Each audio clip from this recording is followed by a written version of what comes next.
Por que o Ministério da Saúde está ruindo ou já ruiu? Isso aconteceu no dia 25. No dia 25, o Ministério tinha que tomar uma decisão. Ou ele concorda e continua com a ciência, com os médicos, com a saúde, com a OMS, com as práticas internacionais em relação ao coronavírus, ou ele adere ao discurso que o Bolsonaro fez em rede nacional no dia 24.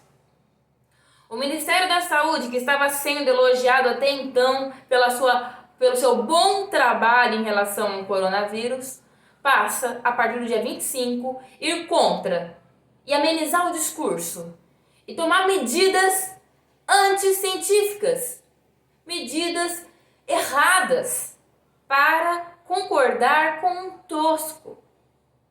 Ele mesmo, o presidente, se auto-intitula tosco.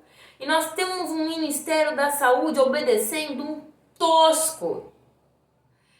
Pessoal, vocês precisam assistir os outros vídeos que eu estou trazendo esses assuntos para vocês acompanharem e entenderem mais essa outra questão que eu vou colocar, esse outro motivo pelo qual o governo e o Ministério da Saúde já não é mais uma fonte confiável. Não podemos mais confiar no Ministério da Saúde. Não podemos mais. Esse texto chama assim, o governo faz roleta russa com a saúde pública. É um texto que saiu no Globo, é um texto escrito pela Natália Pasternak, presidente do Instituto Questão de Ciência, pelo Flávio da Silva, presidente da Associação Brasileira de Ciências Farmacêuticas, e pelo Amilcar Tanuri, que é médico virologista e professor titular da UFRJ. Vou trazer alguns pontos que eu enumerei no texto para lembrar para vocês. Então, primeiro ponto, que no dia 25 foi anunciado um protocolo que nós vamos, hidroxicloroquina e cloroquina vai ser utilizado para pacientes graves. Pera lá, como é que você anuncia um tratamento de coronavírus para algo que não tem eficácia comprovada? O único motivo é tá escutando um tosco. Está escutando alguém que é contra a ciência. E o Ministério deveria ser, por excelência, o Ministério da Saúde, um Ministério técnico-científico. Deveriam ter médicos lá, deveriam ter pessoas que fizeram o juramento de Hipócrates. Eles sabem muito bem que isso aqui não vai funcionar, que isso não dá certo, que isso é errado, que isso é brincar de roleta russa. Ah, vamos ver se isso aqui vai dar certo e vira aí, vamos ver. Segundo ponto, a caixa de Plaquenil, que tem a substância da hidroxicloroquina, né? Bozo aparece com essa caixa, pouco se importando com os pacientes que têm lúpus, que têm artrite reumatoide, fazendo um grande alarde de uma substância que não está comprovada, fazendo com que as pessoas tenham esperança numa substância que não tem comprovação científica que funciona, piorando a vida dos pacientes que precisam desse medicamento. E o Ministério da Saúde está fazendo um desfavor, um desserviço. Você vai aumentar a demanda de um medicamento que é importante para algumas doenças e vai faltar para as pessoas que precisam. Porque eu vou estar usando um medicamento sem eficácia e que pode, inclusive, fazer mal. Olha que bom! Pessoas que precisam não vão tomar porque a ignorância está vigorando nesse país. Terceiro ponto. A cloroquina e a hidroxicloroquina tem uma história de decepcionar os cientistas. Por quê? Em cultura de células, uma plaquinha de Petri ali, in vitro, uma culturinha, uma célula que está fora do corpo humano, funciona aquela droga. Aí quando você testa em animais, não dá certo. Você precisa de doses muito altas do medicamento para fazer funcionar nos testes. Com mamíferos, com animais. Doses que podem ser fatais. Doses que proporcionam efeitos adversos intensos. Não é uma boa droga antiviral para muitos vírus. Por isso que ela tem uma história de decepcionar os cientistas. Porque funciona na primeira parte do teste. Funciona in vitro. Aí depois, não funciona, não vamos ver. Sai uma pesquisa como qualquer outra. Olha, funciona in vitro. Aí o imbecilóide acha que, opa, vamos liberar. Com base no quê? Com base no quê? Em 2 estudos só que fizeram, inclusive um francês errado, atacado pela falta de ética e de metodologia. Quarto ponto que eles colocam aqui. Esse medicamento in vitro, na cultura de células, funcionou inclusive para dengue, zika, chikungunya e vários tipos de gripe. E por que a gente não usa? A gente usa para malária, por exemplo. Por que a gente não está usando para zika, para chikungunya, para dengue, se funcionou na primeira parte do teste, funcionou in vitro?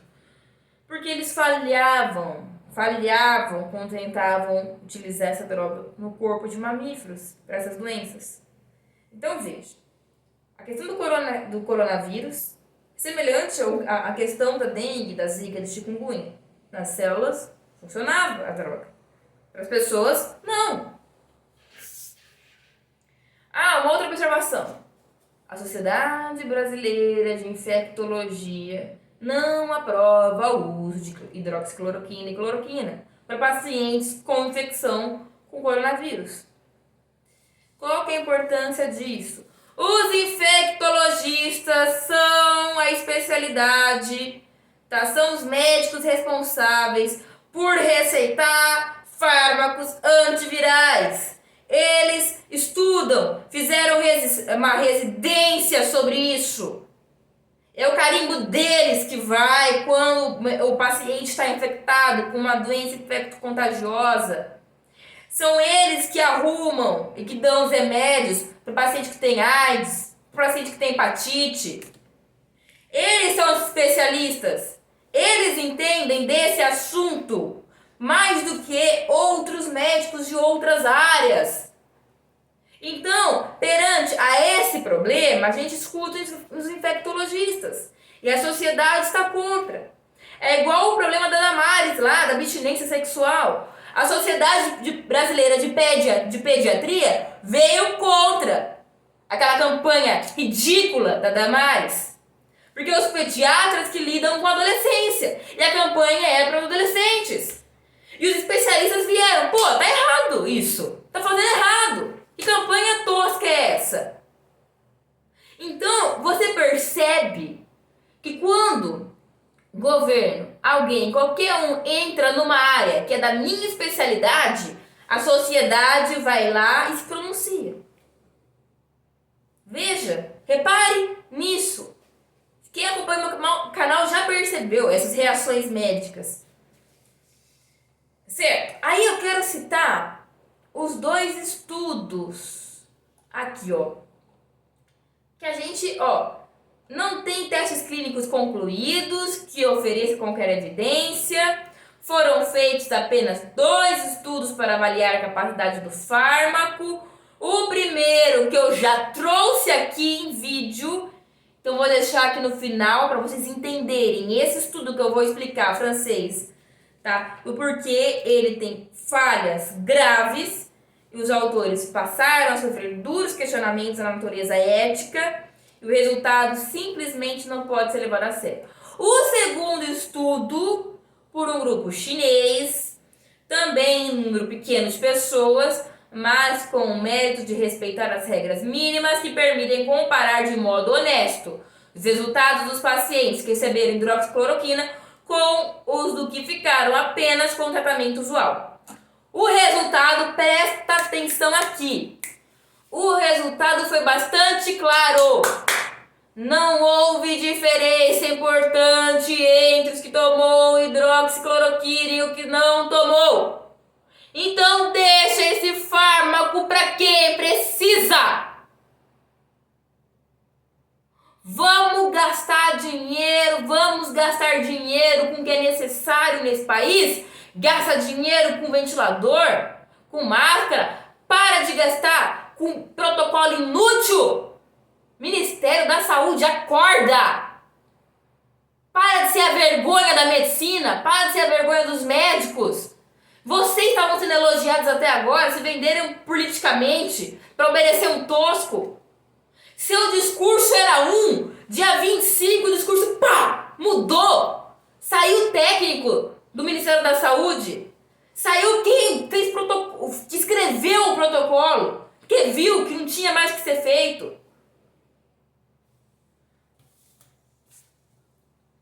Eu não sei quantos técnicos, quantas pessoas saíram do Ministério da Saúde. Tem que ver edital, tem que ver quantas pessoas entraram de férias no dia 25. Mas, quando a gente fala que um diretor, que um secretário, que um especialista saiu, o cara que estava na mesa ao lado do mandata saiu, óbvio que isso é grave. Quando um especialista, quando um infectologista que escreve aqueles protocolos que estavam sendo usados até agora, quando o infectologista que escreveu o isolamento social se afasta, quando aquele que ensinou o mandata se afasta, é óbvio que é importante. Ele que coordenava a estratégia, era a pasta do cara, se ele sai, isso é o início do fim do Ministério da Saúde. E isso daqui, a roleta russa que eles estão fazendo, é o início do fim. O início do fim é quando, desde o dia 25, eles abaixaram a cabeça pro Bolsonaro. O que o Bolsonaro entende de saúde, de medicina? Pelo amor de Deus, ele tá mandando as pessoas voltarem a trabalhar. Tá tendo campanha para fazer voltar a trabalhar. Tá os infectologistas de um lado gritando que tá errado. Tem médico do outro. Tem políticos que tem cabeça de um lado gritando, youtubers gritando, pessoas gritando de um lado, e tem o Bozo e sua cambada gritando do outro. Qual que é o problema? Que esse cara já disse: eu sou o comandante do navio, sou eu que vou redirecionar agora o Ministério da Saúde. A gente está na mão de um tosco. E a gente vai aceitar isso? A gente vai aceitar que quem não entende de nada comande o Ministério da Saúde? A gente vai aceitar que o Dr. Bolsonaro comande o Ministério da Saúde? Porque é isso que ele está fazendo? Gente, pelo amor de Deus, a gente vai destruir a saúde brasileira. Não deixe de acompanhar os outros pontos que eu trouxe sobre essa ruína, sobre o que está acontecendo com o Ministério da Saúde, que está implodindo. Não deixe de acompanhar. E hoje eu trouxe mais esse ponto para vocês. Mais um ponto para mostrar que o Ministério da Saúde está brincando de roleta russa com a gente, com a questão da hidroxicloroquina. Tá? É isso. Obrigada.